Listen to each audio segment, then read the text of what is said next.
Bismillahirrahmanirrahim. Assalamualaikum warahmatullahi wabarakatuh. Alhamdulillahi rabbil alamin. Nahmaduhu wa nasta'inuhu wa nastaghfiruh. Wa na'udzu billahi min syururi anfusina wa min sayyiati a'malina. May yahdihillahu fala mudilla lah wa may yudlil fala hadiyalah. Asyhadu an la ilaha illallah wahdahu la syarika lah wa asyhadu anna Muhammadan abduhu wa rasuluhu la nabiyya wa la rasula ba'dah. Rabbi shrah li sadri wa yassir li amri wahlul 'uqdatam min lisani yafqahu qawli. Rabbi zidna ilma warzuqna fahma, amin ya rabbal alamin. Bapak-bapak, ibu-ibu, saudara-saudari jamaah pengajian Ahad pagi, alhamdulillah, mari senantiasa kita mensyukuri nikmat-nikmat Allah Subhanahu wa ta'ala dengan menggunakan setiap nikmat yang Allah limpahkan hanya untuk hal-hal aktivitas yang bernilai kebaikan dan ketaatan.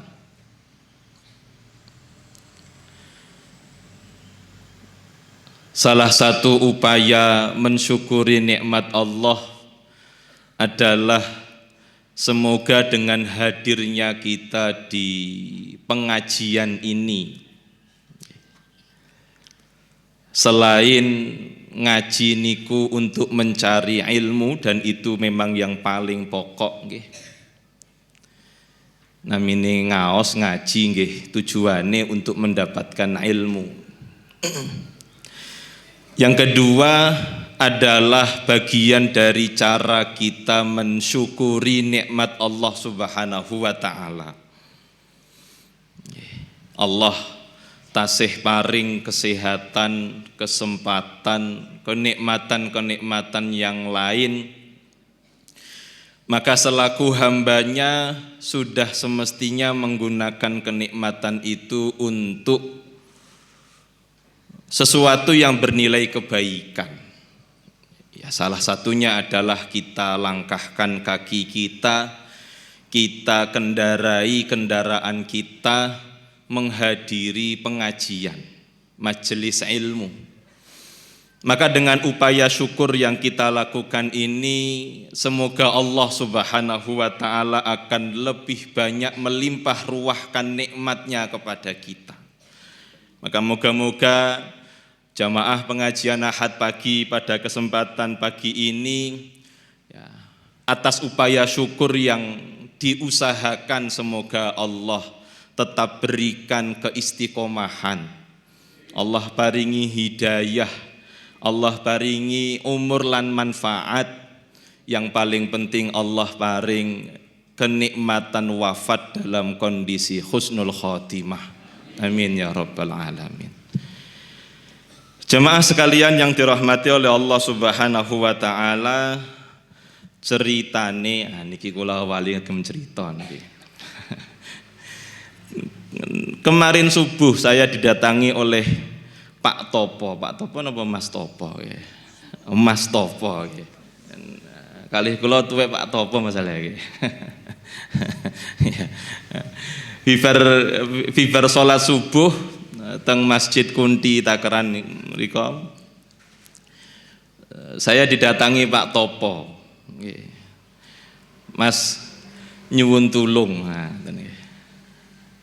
untuk bisa mengisi kajian Ahad pagi, karena yang semestinya mengisi kajian Ahad pagi di kesempatan kali ini berhalangan hadir karena sakit. Karena sakit. Sinten asline niki? Oh, Pak Agus Ricahyo. Makane rame niki. Tibake sing teng ngarep niki kula palagi. Boten napa-napa. Nggih boten napa-napa, mosok napa-napa.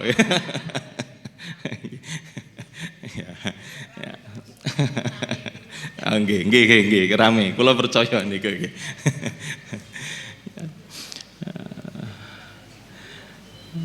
Maka alhamdulillah pada kesempatan pagi hari ini tentu atas izin dan takdir Allah Subhanahu wa taala Allah perkenankan kita untuk berkumpul bertemu di majelis yang insya Allah penuh berkah, di majelis yang akan mendatangkan kebaikan, mendatangkan rahmat dari Allah Subhanahu wa taala.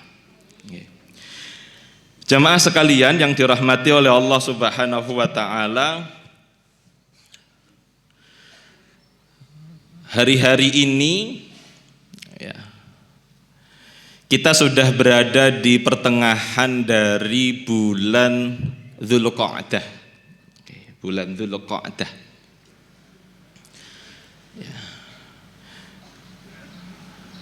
Ada mungkin di antara tetangga kita ya, yang Allah Subhanahu wa taala berikan kenikmatan melaksanakan haji. Ya. Tadi malam baru saja tetangga, nggih niko Pak Samio, nggih. Sekalian, ya. Setelah sebelum sholat Isya minta agar bisa mohon doa restu disampaikan kepada jamaah sholat, mohon doa restu karena malam ini, tadi malam maksudnya ya, insya Allah akan berangkat. Kalau tadi malam insya Allah, sekarang ya sudah dalam perjalanan berangkat haji. Mungkin di masyarakat jamaah sekalian juga ada di antara warga yang Allah Subhanahu wa taala panggil untuk melaksanakan ibadah haji. Pemberangkatannya memang dimulai sejak hari-hari ini, meskipun puncak dari pelaksanaan ibadah haji akan dilaksanakan nanti pada bulan Dzulhijjah. Nah, bagi kaum muslimin yang tidak Allah Subhanahu wa taala atau belum Allah Subhanahu wa taala berikan kesempatan untuk haji di bulan Dzulhijjah, Allah Subhanahu wa taala mensyariatkan kepada hamba-hambanya satu ibadah khusus yang sebenarnya ibadah ini juga menyerupai ritual ibadah haji, nggih menika kurban. Masyarakat kita biasa menyebutnya kurban. Tetapi nek teng kitab fikih kurban niku mboten enten. Jenengan buka daftar isi kitab fikih nggih, mboten enten niku babul kurban, mboten enten. Entene babul udhiyah. Nah, nggih. Mergi udhiyah niku angel nek diucapne nggih. Udhiyah angel. Pun sing gampang niku nggih kurban. Nggih. Ya, mboten napa-napa, sing penting maknane bener.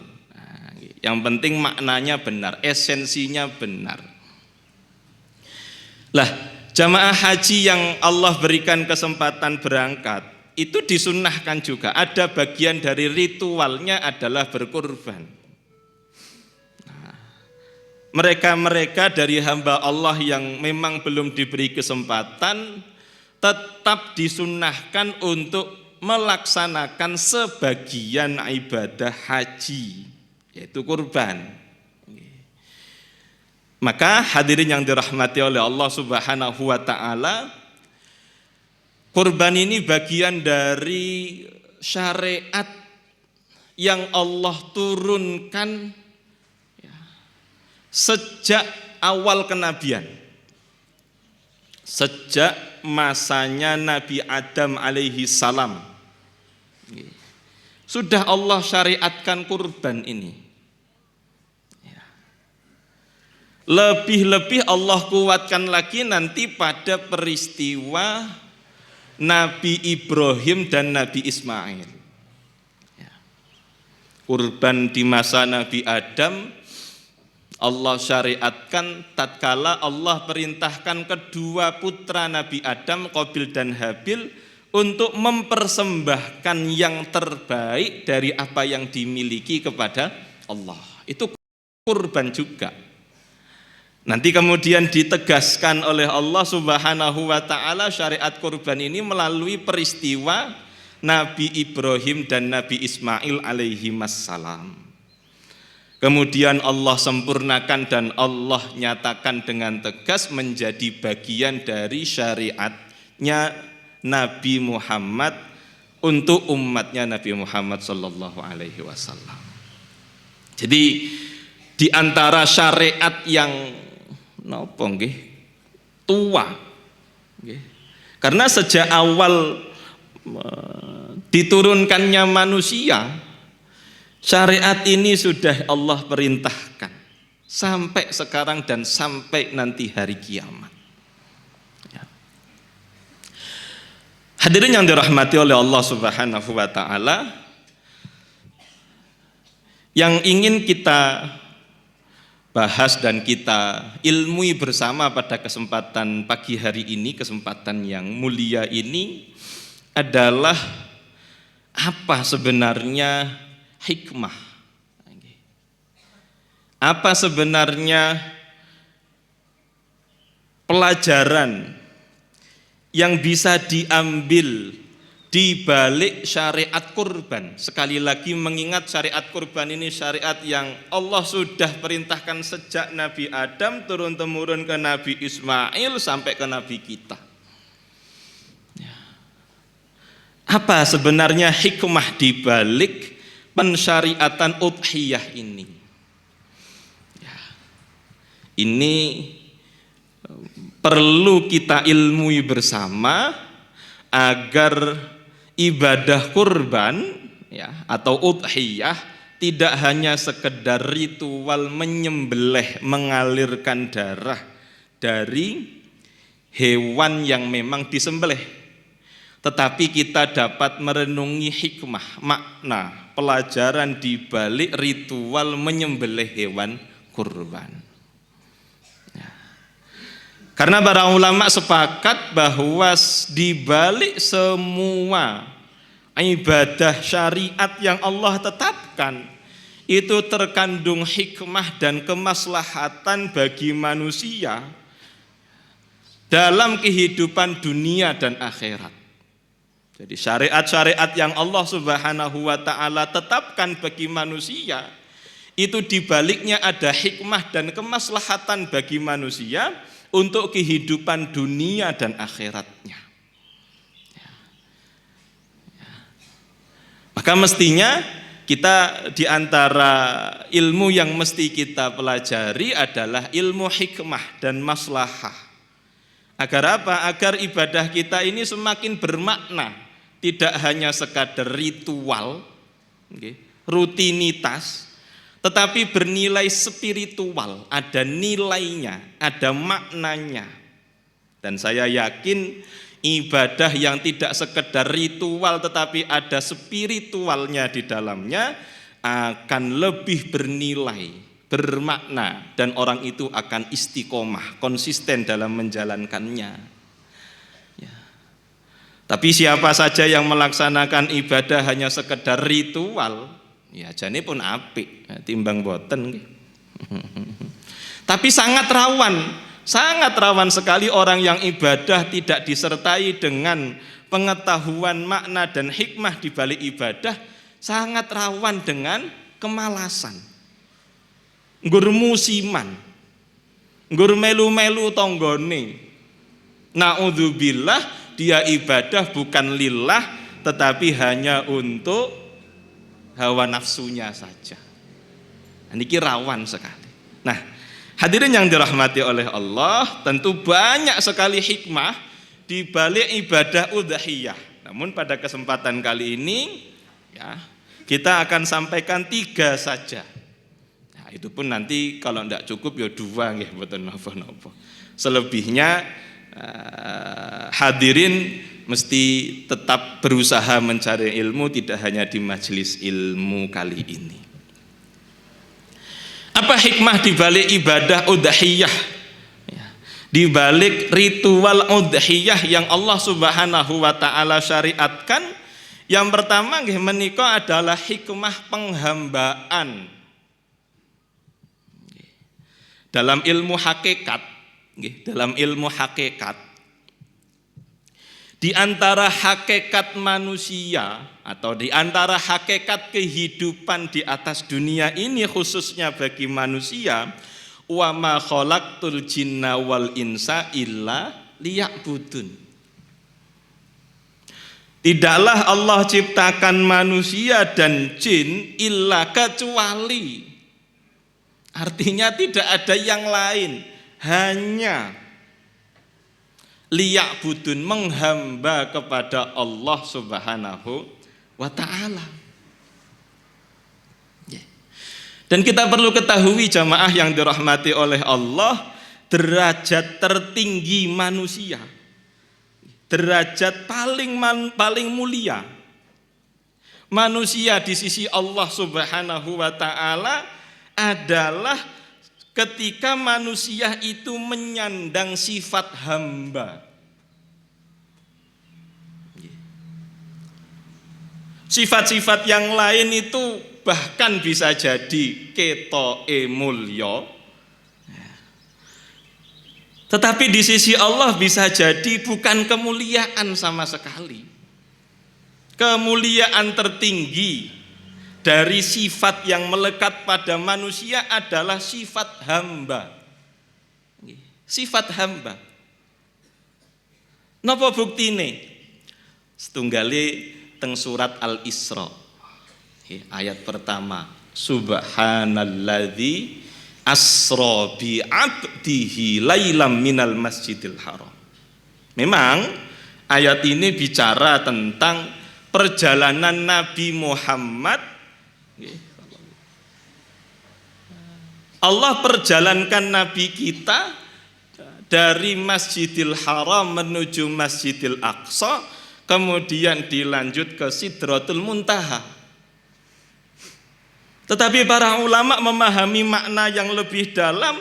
Allah menyebut nabi kita di dalam ayat ini tidak dengan nabi atau tidak dengan Muhammad, tapi bi abdihi. Maha suci Allah, subhanalladzi maha suci Allah yang telah mengisrakan, memperjalankan bi abdihi, sinten, hambanya. Allah tidak nyatakan binabiyihi. Allah tidak sebut bi Muhammadin. Mboten. Allah sebut dengan bi abdihi, dengan hambanya. Karena Allah senang Nabi Muhammad sebagai seorang hamba. Kalau nabi itu pemberian dari Allah hanya kepada segelintir manusia. Tapi kalau hamba, sifat abdun pada manusia, itu dapat diusahakan oleh manusia sepanjang masa. Nabi kita, Nabi Muhammad dalam hidupnya berusaha. Apa yang dilakukan oleh Nabi kita ini hakikatnya adalah memantaskan diri sebagai seorang hamba. Tidak ada yang lain. Hidupnya hanya untuk menjadi hamba. Sampai sekarang pun, dan saya yakin sampai hari kiamat, setiap orang bisa berusaha, berupaya untuk menyandang sifat hamba pada dirinya. Karena sekali lagi, memang sifat inilah sifat yang paling mulia di sisi Allah Subhanahu wa ta'ala.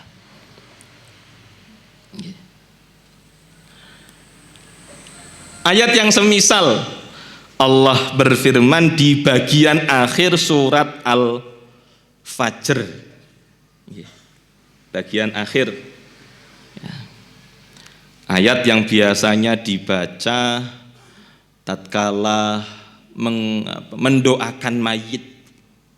Ya ayyatuhan nafsul mutmainnah irji'i ila rabbiki radiyatan mardiyah fadkhuli fi ibadi, kata Allah.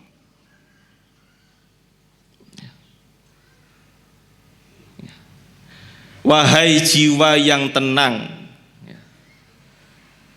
irji'i, kembalilah, ila rabbiki, ke pangkuan Rabbmu, penguasamu. Fadkhuli fi ibadi wadkhuli jannati, masuklah ke dalam golongan hamba-hambaku, masuklah ke dalam surgaku. Maka hadirin yang dirahmati oleh Allah, saestu niki ilmu hakikat bahwa hidup menungso, hidup manusia di dunia ini hanyalah untuk menghamba, mboten enten lintune. Tidak ada yang lain. Nabi kita mengajarkan apapun dari yang dimiliki dalam kehidupan dunianya, harta, keluarga, tahta, dan segalanya, itu Nabi pergunakan hanya untuk memantaskan dirinya menyandang sifat hamba di sisi Allah. Mboten enten lintune. Sampai-sampai niki enten seorang alim nggih. Wong kok salat, padahal salat niku ibadah yang paling prinsip dalam Islam.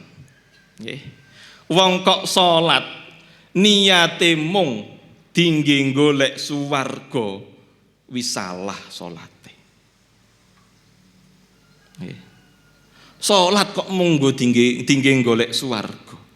Itu sama saja dia sholat untuk memenuhi hawa nafsunya. Loh, kok saged? Loh, isine swarga niku napa to?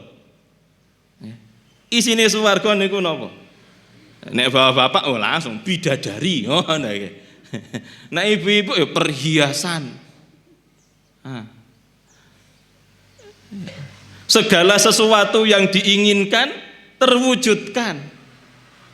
Berarti kalau ada niki, kata para ulama, kalau ada orang sholat hanya untuk dapat surga, berarti dia sholat untuk dapat bidadari niku, wow, untuk dapat perhiasan. Berarti sebenarnya dia sholat untuk memenuhi hawa nafsunya. Kata para ulama, orang itu sholat untuk menghamba. Napa enten Pak niat salat nggih? Nek enten sing nek salate niate dijaherne nggih. Ya, napa enten salat niate sholli fardhu subhi rakaataini. Ya, akhirnya napa? Lil jannah, ngoten. Mboten enten. Niat niku sing diwarai kalih para ulama nggih lillahi taala. Nggih. Salat itu untuk menghamba. Salat itu untuk menguatkan dan mempertegas identitas kita sebagai seorang hamba. Kowe hambane Allah, buktine apa? Aku salat. Niku buktinipun. Lah mangke nek pun dadi hambane Allah, nek pun dadi hambane Allah niku napa-napa mawon pasti diparingi kalih Allah. Mesti niku. Lha mosok hambane Allah mboten diparingi napa-napa. Ya. Orang tua yang punya anak, selama yang diminta oleh anaknya itu baik dan mampu diwujudkan, mesti diparingi kok. Padahal yang nggur anak karo bapak hubungane niki hamba kalih Allah Subhanahu wa taala. Dan Allah Maha sempurna. Nek wong tua kan keterbatasan, kadang-kadang tidak mampu, ya. Tapi kok Allah Maha mampu, Maha segala-galanya. Maka sekali lagi tujuan utama manusia dihidupkan itu untuk menghamba. Sama, nah, baru kita rinci, sama dengan kita berkurban. Definisi kurban yang disampaikan oleh para ulama dalam banyak kitabnya, salah setunggali kula pendet nggih, saking kitab Ad-Dur Al-Mukhtar, ya, niki nggih dinukil kalih Wahbah Zuhaili dalam kitabnya Fiqhul Islam wa Adillatuhu. Para ulama ketika menerjemahkan, mendefinisikan udhiyah niku napa? Dzabhu hayawanin, nyembelih hewan mahsusatin yang khusus. Ya. Mergi tidak semua hewan boleh diudhiyahkan. Nah, duwe ku pitik tak boleh pitik. Nek niate udhiyah mboten saged. Niate sagete sedekah. Monggo nek niku. Nggih. Biniyatil qurbah. Ya. Dalam kitab fikih mesti kata-kata ini ada hampir semua. Ya, paling tidak buku yang saya buka semuanya ada. Menyembelih hewan tertentu biniyatil qurbah, dengan niat mendekatkan diri kepada Allah Subhanahu wa taala. Fi ayyamin mahsusatin, di waktu-waktu tertentu. Ya, mergi di luar hari-hari tasyrik ya. Ya, tidak lagi bisa disebut udhiyah. Biniyatil qurbah, ini yang ingin kita sampaikan. Jadi para ulama kita mengingatkan kita ini kurban, niat yang paling dasar, paling pokok niku untuk mendekatkan diri, untuk menghamba kepada Allah. Maka seseorang itu menyembelih kurban adalah bukti dia menghamba kepada Allah Subhanahu wa taala. Taqarruban ilallah, sebagai upaya mendekatkan diri kepada Allah. Mboten enten lintune. Ini yang paling dasar niki pun. Paling prinsip niki. Karena hadirin yang dirahmati oleh Allah Subhanahu wa taala, niki menarik sekali ya, para ulama niku menggunakan ungkapannya kurban. Mergi manusia itu tidak bisa berdiri sendiri, mboten saged. Nah, dalam ilmu sosial niku disebut menungso niku makhluk sosial. Mboten saged urip piyambak. Ndak bisa. Ndak bisa. Pada realitanya manusia juga tidak bisa hanya berdekatan dengan sesama manusia, ndak bisa. Apa bisa kita ini hidup di dunia ini hanya berdekatan dengan sesama manusia? Tidak bisa. Ada banyak permasalahan, ada banyak problem, ada banyak perkara yang tidak bisa diselesaikan meskipun kita cari solusinya bersama-sama. Tidak bisa. Manusia butuh sesuatu yang lain. Manusia butuh zat yang lebih dari sesama manusia. Sinten mawon nek mboten Allah Subhanahu wa taala. Ya. Jadi manusia itu memang tidak bisa hidup sendiri. Ketika hidup bersama-sama dengan sesama manusia pun tidak cukup untuk bisa mendapatkan solusi. Maka manusia butuh zat yang maha memberi solusi, yaitu Allah Subhanahu wa taala.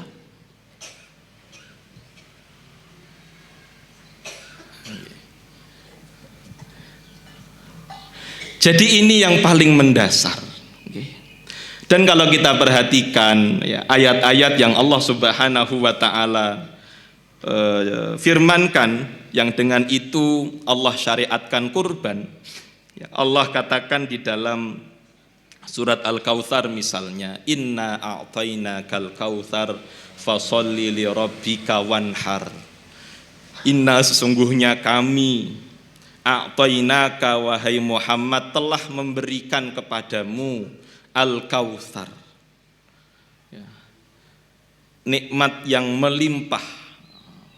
Ada juga yang memaknai Al-Kautsar niku nggih telaga Al-Kautsar, ya, telaga yang ada di surga.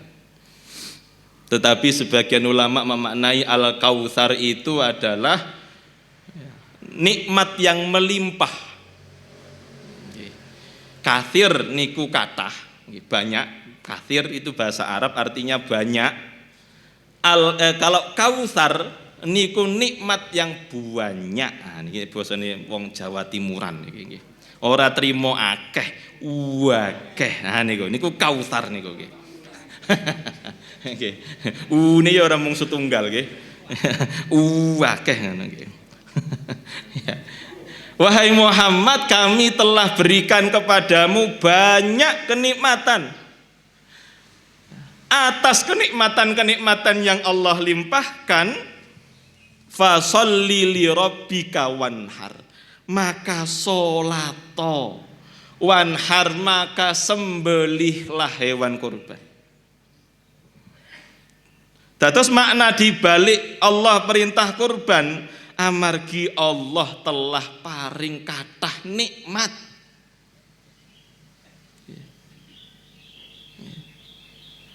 Bahkan hadirin yang dirahmati oleh Allah, ya. Kalaupun Allah tidak berikan kenikmatan sehat, keluarga pada seorang manusia, padahal kita hari ini menikmati hal itu. Apa yang Allah berikan pada diri kita, ya, dari penglihatan, pendengaran, lisan, kedua tangan, kedua kaki, dari apa yang Allah hamparkan dari dunia ini, itu sudah sangat cukup bagi kita untuk bersyukur. Sangat cukup. Meskipun sebenarnya janjane niki. Ya. Segala musibah itu juga ada nikmatnya sebenarnya. Nggih. Janjane niki nek dipikir nggih. Hanya saja terkadang manusia itu hanya melihat musibah dari sisi hawa nafsunya saja. Ora enak. Yang namanya musibah ya ndak enak mesti, Pak. Tapi Allah pernah katakan di dalam salah satu firman-Nya, ya. Saya sebutkan secara makna saja. Di awal ayat Allah katakan bahwa kerusakan di alam bumi ini, ya, entah di daratan dan di lautan, ya, dhaharal fasadu fil barri wal bahri bima kasabat aydin nas, sebenarnya adalah akibat dari perbuatan manusia. Segala musibah-musibah, kerusakan-kerusakan yang terjadi di atas bumi ini kalau dipelajari ya janjane ya mergo perbuatane manungsa dhewe.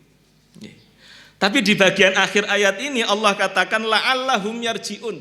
Di balik musibah-musibah yang Allah berikan, Allah berharap agar kalian wahai manusia itu dapat kembali ke jalan kebaikan,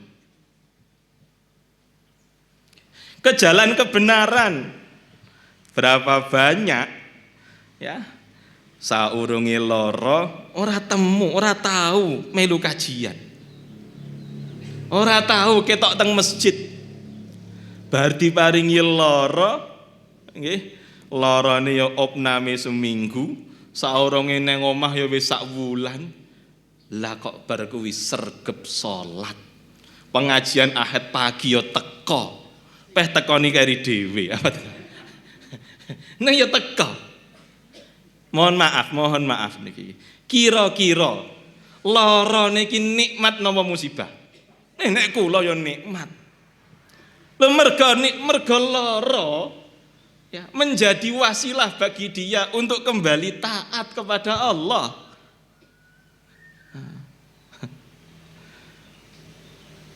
Musibah itu benar-benar musibah ketika orang itu mendapatkan sakit terus orang sadar malah tambah kufur. Nah, ini ikut tenan musibah nih. Tenan musibah. Nah, kita kembali, nggih. Jadi Allah Subhanahu wa taala sebenarnya sudah menegaskan di balik perintah dari kurban, Allah pengen kita berterima kasih atas segala nikmat yang Allah limpahkan. Allah ingin mengingatkan kita, Maka hadirin yang dirahmati oleh Allah, kurban mengajarkan kita nilai dan hikmah di balik kurban. Mari ya, harta yang Allah Subhanahu wa taala titipkan, karena hakikatnya adalah semua ini titipan Allah, kita gunakan untuk mendekatkan diri kepada Allah. Salah setunggali wasilah hingga ibadah kurban. Salah setunggali. Selebihnya yo zakat, sedekah, wakaf dan lain sebagainya. Hadirin yang dirahmati oleh Allah Subhanahu wa taala, pun telas waktu nggih. Niki pun diingatkan. Yang kedua, saya sampaikan secara simpel aja nggih. Ya, yang kedua, yang ketiga di-skip mangke. Yang kedua, hikmah at-takafulu bainan nas. Hikmah at-takafulu bainan nas. Jadi Allah Subhanahu wa taala memerintahkan kita dalam segala syariatnya itu tidak hanya untuk menjaga hubungan yang baik kepada sesama manusia, kepada Allah maksud saya, ya. Tetapi Allah juga perintahkan kita untuk menjaga hubungan yang baik kepada sesama manusia. Ya. Dalam urusan harta, Allah berfirman di dalam surat Al-Isra malih niki ayat 26, wa atidal qurba haqqahu wal miskina wabnas sabil wala tubadzir tabdzir. Wong kaya niki ayatnya khusus wong kaya niki sing duwe dhuwit nggih. Peringatan dari Allah Subhanahu wa taala, atidal qurba haqqahu, berikanlah kerabat-kerabatmu itu hak-hak dari hartamu. Istri berikan nafkahnya, anak berikan hak-hak hartanya, kerabat juga demikian. Wal miskina wa benas sabil, wong-wong miskin, ibnu sabil, berikan haknya. Kemudian Allah katakan selebihnya silahkan gunakan, tetapi wala tubadzir tabdzira, ojo mubadzir, ojo berlebih-lebihan, sesuai dengan kebutuhan saja. Ayat ini secara tidak langsung ya, Allah katakan dengan sangat indah bagaimana mestinya seorang manusia menggunakan hartanya. Harta itu digunakan untuk apa? Memenuhi hak orang-orang yang ada di sekitarnya. Kalau ada sisanya, wis monggo silahkan digunakan, neng ojo mubadzir. Lah, para ulama, kebanyakan ulama menyatakan bahwa kurban ya, atau udhiyah, hewan yang disembelih dalam ritual ibadah udhiyah itu dagingnya dibagi 3. Yang pertama lil akli, ya, dikonsumsi pribadi sendiri. Yang kedua lil kurbah, lil hadiyah, diberikan sebagai hadiah kepada kerabat-kerabat, kepada sanak saudara. Yang ketiga lit tasadduq, disedekahkan. Niki pendapat kebanyakan ulama, mayoritas ulama. Pembagiannya pripun saged, yang paling utama sepertiga di gempiyambak, sepertiga disedekahkan, sepertiga lil kurbah, lil hadiyah, untuk kerabat-kerabat, untuk hadiah. Di balik perintah ini agar terjalin hubungan yang baik antar keluarga dan antar masyarakat. Karena dengan ini orang yang kaya, orang yang bisa berkorban, menunjukkan kepeduliannya kepada orang-orang fakir.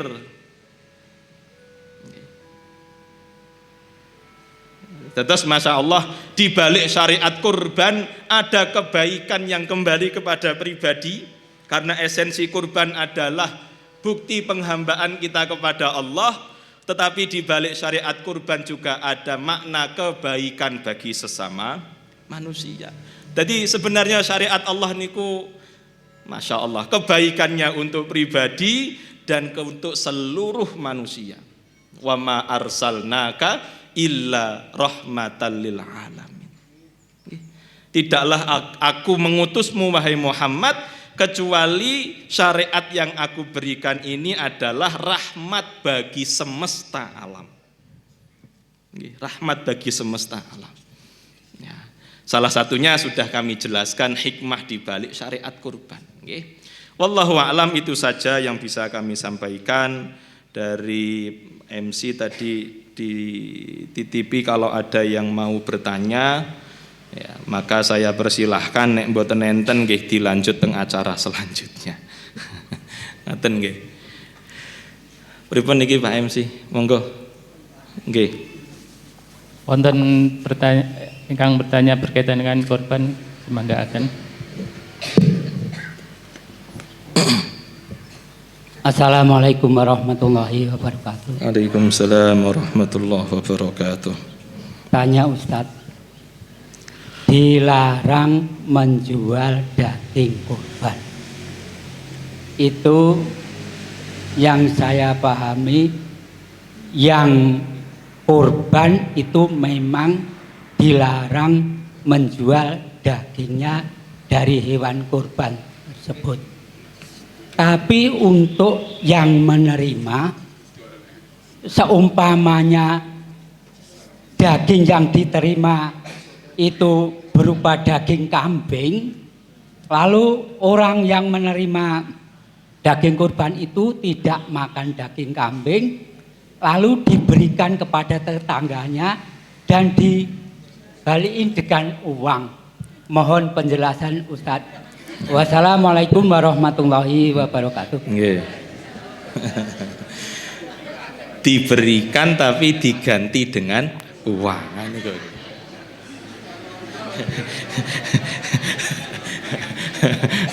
Didol ngoten maksude iki. Disate maksude iki. Nggih. Hadirin yang dirahmati oleh Allah Subhanahu wa taala.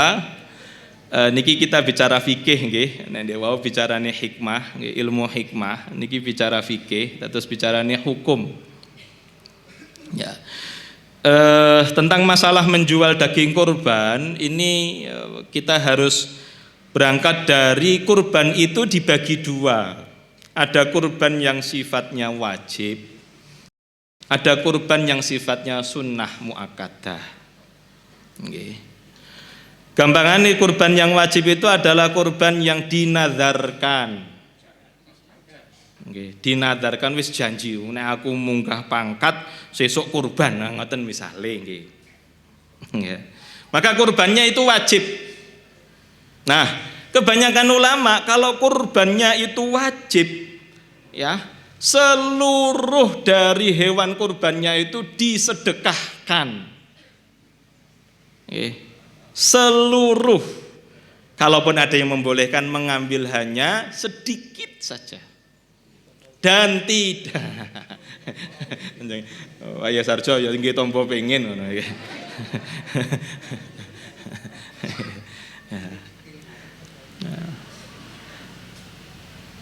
Jadi kalaupun boleh hanya sedikit dan untuk sendiri, tidak boleh dijual. Itu kalau kurbannya wajib. Nggih, niki kurbannya wajib. Bahkan nggih, niki sekalian saya sampaikan sebagai bentuk kehati-hatian niki para panitia kurban amargi di masyarakat kita ini, nah, dalam ritual kurban ini dibuat panitia biasanya, guys. Niki masyarakat kita ini memang masyarakat yang sosialnya tinggi sekali. Jadi digawe nih panitia kurban. Zamannya Nabi mboten enten panitia kurban niku. Mbeleh yang mbeleh dhewe. Nah ora enteng ya nyuwun tangga, nyuwun tulung tanggane ngono tok. Mboten enten panitia niku mboten enten. Nggih. Nah, karena ini sudah menjadi bagian dari adat nggih, kebiasaan, maka kula suwun sangat niki nggih. Panitia kurban itu memastikan kepada para pekurban iki kurbane kurban wajib. Napa kurbane kurban sunnah? Nggih. Karena tadi ya kata para ulama ya, kurban yang wajib kalau sapi nggih, aku misalnya enten sing nadar nggih. Aku nadar nggih kurban sak bagian sapi, kan sapi saged bertujuh nggih. Tapi nadare nggur sak bagian sapi, mboten sak sapi. Nggih, sak bagian sapi. Nggih, 1/7 maksudnya. Maka ini hanya bisa dikumpulkan dengan orang yang kurbannya wajib. Nggih. Pak niki jenengan kurban napa? Kurban wajib. Kudu golekne tunggale. Nek pengen ditampi. Nggih. Karena kurban yang wajib harus dikumpulkan dengan kurban yang wajib dan semua dagingnya disedekahkan. Hah? Semua dagingnya disedekahkan. Kalaupun mau dibagi kembalikan kepada yang kurban itu cuma sedikit, hanya untuk dirinya, tidak boleh dijual. Adapun yang sunnah, okay. Apalagi kalau sudah disedekahkan, sudah diberikan dalam kaidah fikih, okay. Ya. Berpindahnya kepemilikan itu berpindah status. Jadi kalau memang sebagian ulama melarang orang yang berkorban menjual dagingnya, tapi ini hanya orang yang berkorban. Kalau kurbannya sudah disedekahkan, maka status daging itu bukan lagi daging korban, ya milik dia. Kalau sudah milik dia, mau diberikan kepada tetangganya, diijoli duwe, ibadah napa-napa. Ngaten. Terus boten napa-napa. Amargi sampun HE. Nggih.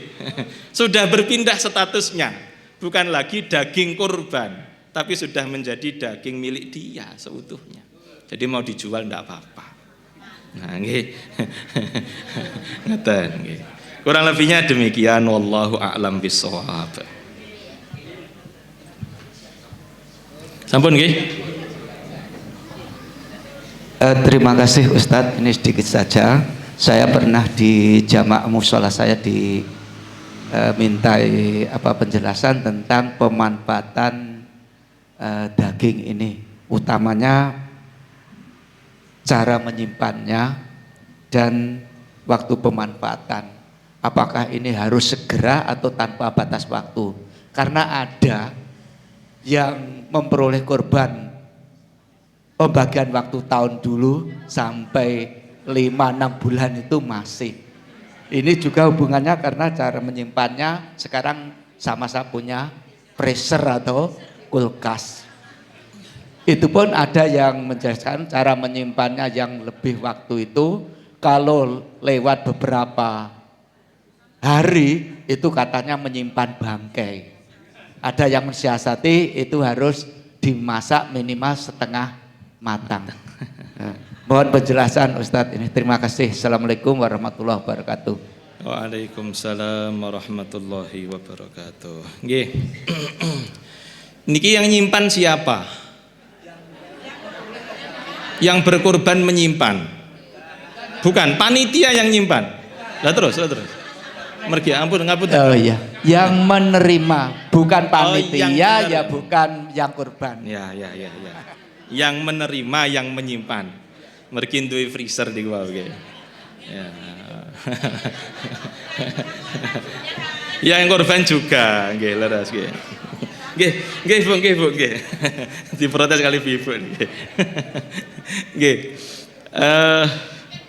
Hadirin yang dirahmati oleh Allah Subhanahu wa taala. Memang ada hadis. Nggih. Memang ada hadis yang mana Rasulullah dalam hadis itu secara tegas melarang menyimpan daging kurban lebih dari 3 hari alias sampai hari tasyrik. Memang ada hadisnya. Tapi hadirin yang dirahmati Allah, niki pentingi sinau niki. Memahami hadis niku mboten saged mung maca arti terjemahane.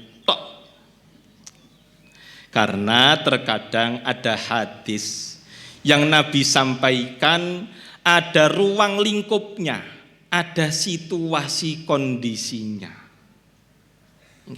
Ada banyak hadis yang tidak bisa difahami berdiri sendiri.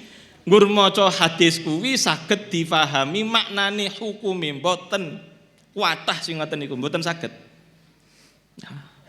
Salah setunggal hadis niki memang benar Nabi pernah bersabda tidak boleh menyimpan fauqa salat lebih dari 3 hari.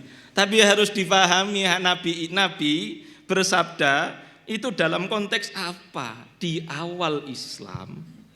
Nggih, di awal Islam wong Islam niku uripe angel. Niku maksudnya nggih. Umpama saged enten sing saged kurban, sing kurban niku mung sak RT siji. Kuwi wedhus. Ngoten nggih. Nggih. Ya pun alhamdulillah saged nggih. Lah Nabi sallallahu alaihi wasallam melarang itu agar ya nek embelih iki aja dirasani dhewe. Tanggane ya diparingi. Ya. Jadi memang kalau kita perhatikan syariat Islam itu sangat-sangat sosialis, sangat. Nabi niku sampai pernah berkata, yo nek masak-masak sing enek duduhe iki duduhe diakehne. Ben tanggane bagian duduhe ini ya mosok duduh tok nggih. Nggih. Ya sampai seperti itu, berbagi kepada sesama. Nah, konteksnya di situ.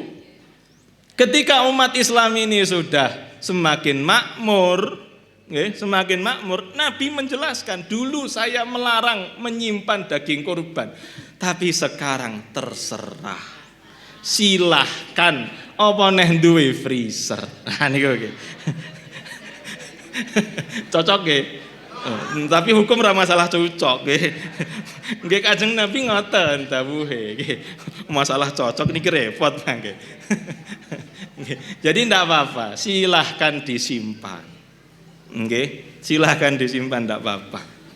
Riyen bahkan pas kula nyantri niki nggih, pas kula nyantri kan biasa masyarakat niku nggih kathah sing maring daging teng pondok niku nggih. Saking kathahe niku disimpen teng freezer, Pak. Nggih. Mengke dimaam nganti setengah tahun yang akan datang. Saestu niku. Lah mergone bendina ki ora enak lho. Niku nggih enak tempene nggih. Dados ngaten, mboten napa-napa. Hadis itu ada konteksnya. Nggih, ada situasi kondisinya. Kemudian Rasulullah hapus ya, karena kondisinya sudah berubah. Begitu nggih. Wallahu a'lam bishawab. Pun cekap nggih, niki sudah terlalu siang. Maka saya cukupkan, nanti doa akan dipimpin oleh beliau Yai Haji Sarjo. Maka untuk pengajian kali ini saya tutup ya. Wallahu a'lam bishawab. In uridu illal islaha mastata'tu wa ma taufiqi illa billah. Billahi taufiq ila aqwamit thoriq. Assalamualaikum warahmatullahi wabarakatuh.